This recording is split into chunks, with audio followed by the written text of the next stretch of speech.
अस्सलाम वालेकुम, मैं हूं फैसल तारड़। इस वीडियो के अंदर हमने बात करनी है, नून लीग ने हाथ खड़े कर दिए हैं। गेम नून लीग के अब हाथ से निकल गई है। मरियम नवाज ने जनरल फैज हमीद और बाजवा पर खुदकश हमला किया है। सुप्रीम कोर्ट के जजेस और मुक्तदर हलकों से भी टक्कर ले ली गई है, यानी एंटी एस्टैब्लिशमेंट नैरेटिव पर काम तेज कर दिया गया है। इलेक्शन मुहिम भी शुरू हो चुकी है। अब क्या होने जा रहा है, इस हवाले से इस वीडियो के अंदर हम बात करने लगे हैं।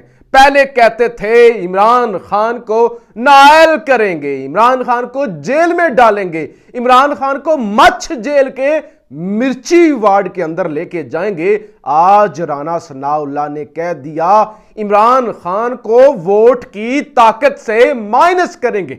ये है शिकस्त का एतराफ। इमरान खान को वोट की ताकत से माइनस करेंगे, यानी इलेक्शन के अंदर ही अब इमरान खान का मुकाबला करेंगे।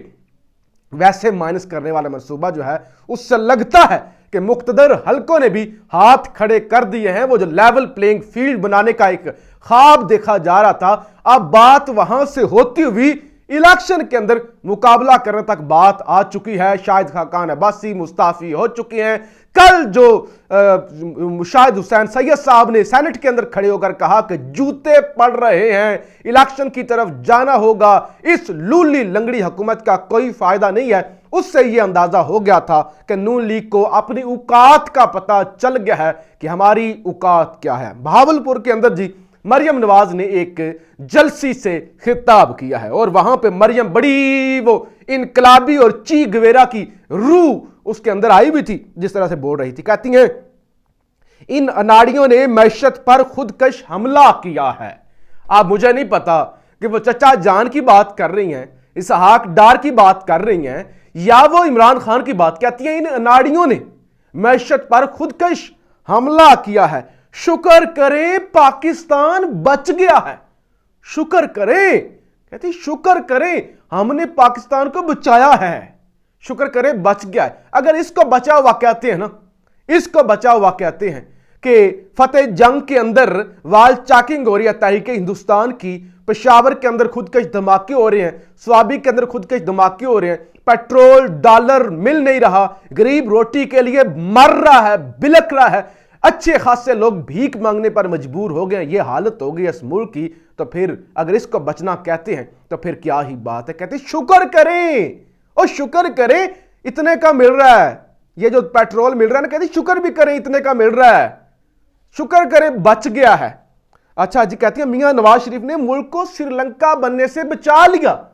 कैसे कैसे? मतलब वो मफरूर तो लंदन बैठा हुआ है, उसने कैसे बचा लिया?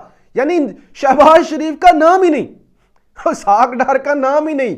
यहां जो वो एड़ियां रगड़ रहे हैं, जो कहते हैं वतन की मट्टी मुझे एड़ियां तो रगड़ने दो, मुझे उम्मीद है चश्मा यहीं से निकलेगा, स्पीकर भी सारे तोड़ देते हैं आगे पड़े हुए। उनका कोई नामो निशान ही नहीं, उनका कोई क्रेडिट नहीं। कहती हैं शुक्र करें मियां नवाज शरीफ ने मुल्क को श्रीलंका बनने से बचा लिया।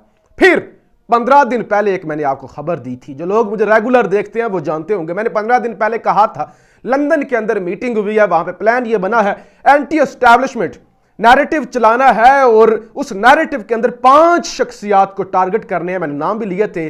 पहला नाम था मियां साकिब निसार, जस्टिस आसिफ सईद खोसा, जिसमें Imran Khan, general Faiz Hameed, general retired Qamar Javed Bajwa. आज मरियम नवाज ने वही बात कह दी, खोसा हो। कहती हैं खोसा हो, डैम वाला बाबा हो, इमरान खान हो या दो बिसाखियां हूं, यानी फैज और बाजवा सब अपने अंजाम को पहुंच गए। कहती है मैं इनका आइंदा आने वाले दिनों में तस्वीरें भी दिखाऊंगी, मैं आपको बताऊंगी कैसे चकवाल के अंदर हजारों किनाल जमीन खरीद ली, कैसे बाजवा ने दुबई के अंदर प्रॉपर्टीज खरीद ली, पैसा ट्रांसफर किया, और फिर इमरान खान का मैं सबका बताऊंगी कैसे डैम वाले बाबा ने भी फ्रॉड किया। उसने कहा साकिब निसार ने नवाज शरीफ से कुर्सी नहीं छीनी, गरीब से रोटी छीन ली, गरीब से उम्मीद छीन ली। नवाज शरीफ को पाकिस्तान की तारीख से निकाल दो तो पीछे खंडरात बचते हैं।